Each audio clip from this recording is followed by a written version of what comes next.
Students, आज हम पढ़ेंगे value of g by free fall method. ये एक ऐसा मेथड है जिसमें हम वैल्यू यानी कि एक्सेलरेशन की वैल्यू फाइंड आउट करेंगे, जी की वैल्यू फाइंड आउट करेंगे कि कोई भी बॉल जो है या फिर कोई भी ऑब्जेक्ट जो है वो किस एक्सेलरेशन के जरिए ग्राउंड को जो है वो हिट करता है। अब इसके लिए हमने एक ऑपरेटर्स डिजाइन किया है जिसमें मेरे पास दो पुलीज हैं जिसे मैंने पी और क्यू से डिनोट किया, और एक स्ट्रिंग के जरिए ये पुलीज जो है वो अटैच्ड हैं, और उसके साथ एक एंड जो है स्ट्रिंग का वो एक रॉड के साथ अटैच है जो कि वुडन रॉड है, और एक पिवट पॉइंट है यानी कि जो फिक्स पॉइंट है वो ओ से मैंने डिनोट किया है, और उसके जो दूसरा एंड है उसके साथ एक बॉल अटैच है। अब ये जो मूवेबल पुली है, अगर इसको यहाँ से मतलब कि इसको मूव किया जाए तो ये ऊपर या नीचे हो सकती है। अब ए पॉइंट पे मैंने इस बॉल को भी फिक्स किया हुआ, यानी कि इस पॉइंट पे ये जो है रेस्ट की पोजीशन पे है बॉल, और अगर मैं स्ट्रिंग को मूव करूंगी ऊपर नीचे पुली के जरिए तो ये मूवेबल हो सकती है। अब मैंने क्या किया है कि इस स्ट्रिंग को यहाँ से जो है वो काट दिया, यानी कि किसी कैंडल के जरिए मैं इसे जला भी सकती हूँ या फिर मैं सिंपली इसको काट भी सकती हूँ।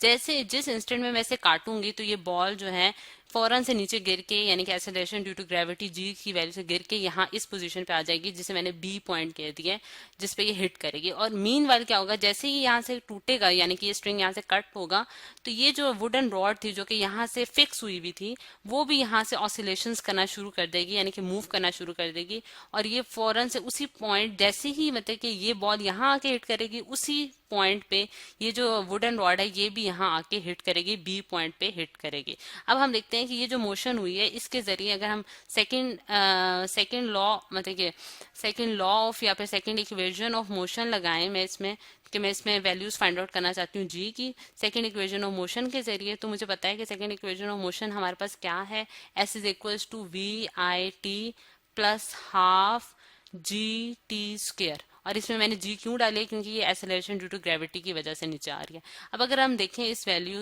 इस फॉर्मूले में तो हमारे पास एस जो है वो distance cover by the body है, जो कि इस केस में हमारे पास एच है, क्योंकि मैंने ये कहा है कि मैंने ये स्केल के जरिए मेजरमेंट किया कि ये बॉल ए से बी तक कितना डिस्टेंस ट्रेवल करी है, तो वो एच डिस्टेंस ट्रेवल करी है, तो मैंने s is equal to h लिखा है। और जो बॉल है उसकी जो इनिशियल वेलोसिटी थी यानी कि वी आई इनिशियल वेलोसिटी जो है वो जीरो है, क्योंकि इस पॉइंट पे वो स्टेट ऑफ रेस्ट में है ए से ए पॉइंट पे। तो फिर ये वैल्यूज जब मैं इसमें पुट करती हूँ तो मुझे पता चलता है कि एच की वैल्यू मेरे पास आती है हाफ जी टी स्क्वेयर। और अगर मैं, क्योंकि मुझे जी की वैल्यू कैलकुलेट करनी थी, तो मैं जी इज इक्वल टू क्या करती हूँ, 2h अपॉन टी स्क्वेयर।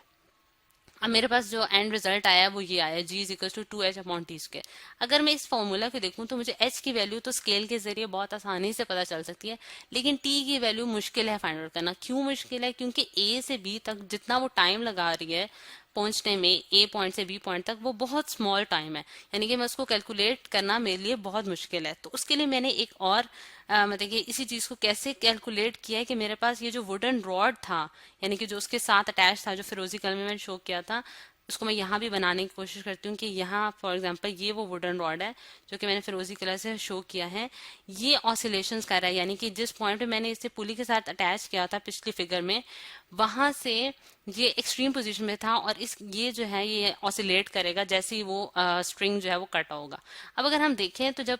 कोई भी पेंडुलम जो है वो रोटेट करता है तो उसकी वो वन वाइब्रेशन कब कंप्लीट करता है, अगर यहाँ से उसने अपनी वाइब्रेशन स्टार्ट किया है तो पहले वो मीन पोजीशन पे जाएगा, फिर वो अदर एक्सट्रीम पोजीशन पे जाएगा, फिर दोबारा से मीन पोजीशन पे आएगा, और फिर वही पॉइंट जहां से उसने स्टार्ट किया था। यानी कि उसने 4 टर्न्स लिए हैं, 1 2 3 और 4। और अगर हम देखें कि हमारे पास जो केस हमने लिया हुआ है, यानी कि वो वाला केस जिसमें हमने ये ऑपरेटर सेट किया है, वहां ये वाला जो पॉइंट है यानी कि ये जो रॉड है ये एक्सट्रीम पोजीशन पे है, और यहाँ से यहाँ तक आने में वो 1 टर्न ले रहा है, 1 टर्न ले रहा है, यानी कि अपनी पूरी कंप्लीट वाइब्रेशन के लिए में उसमें 1 टर्न कंप्लीट किया, जिससे हम ये बहुत आसानी से समझ सकते हैं कि जो टाइम जो उसने बार ने लिया है ए से बी तक आने में, तो वो मतलब कि यानी कि वर्टिकल पोजीशन पे आने में, यहाँ तक आने में जो उसने टाइम लिया है, यहाँ तक आने में जो उसने टाइम लिया वो 1/4 ऑफ द कंप्लीट वाइब्रेशन है, यानी कि टाइम पीरियड। टाइम पीरियड हमें पता है कि वो एक वो टाइम होता है कि जिसमें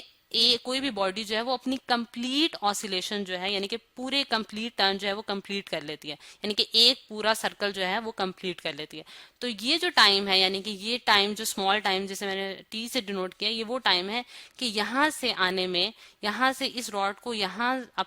यहाँ से यहाँ आने में कितना टाइम लगा, यानी कि इस पॉइंट से इस पॉइंट तक आने में कितना टाइम लगा वर्टिकल पोजीशन पे आने के लिए। तो वो स्मॉल टी है, जिसे हमें पता चला कि वो 1/4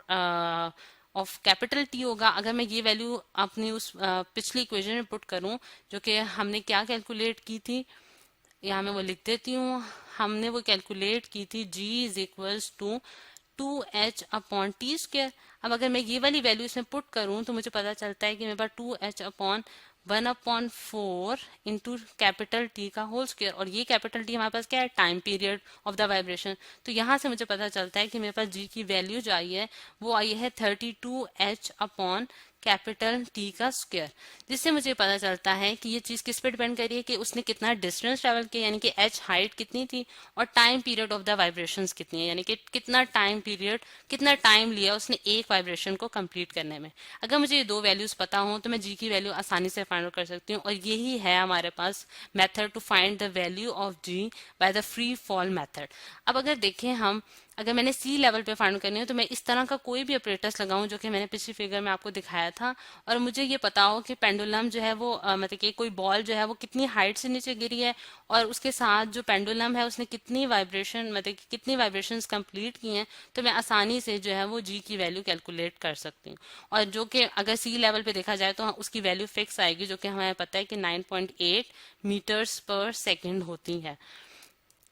सॉरी सेकंड स्क्वायर, 9.8 मीटर पर सेकंड स्क्वायर होती है, जो कि हम कहते हैं, जिसे हम कहते हैं कि ये एसेलरेशन ड्यू टू ग्रेविटी है। तो स्टूडेंट्स आज हमने देखा कि हम किस तरह से जो है एसेलरेशन ड्यू टू ग्रेविटी जो है वो फाइंड आउट कर सकते हैं by using free fall method.